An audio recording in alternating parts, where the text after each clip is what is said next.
जय माँ मंगला समस्त मनस्कामना पूर्ण कर आ समस्त घंट गोड़े रख।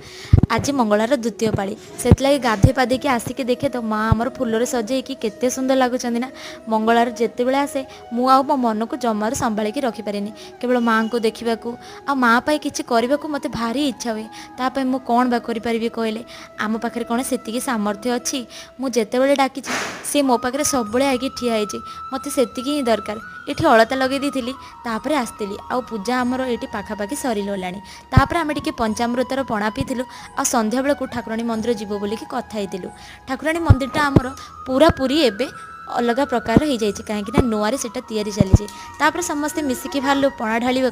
आठी आसिक देखु मंदिरटा आमर केमती देखा जाए यात्रा टाइम रे एटा बोधे कंप्लीट हो मत जी लगुच आ माँ भी आमर आज केते सुंदर लगुच ना चारिटा केवल मंदार फूल सजाई तापर आमर संध्या पूजा आरंभ हो जाता। चलतु।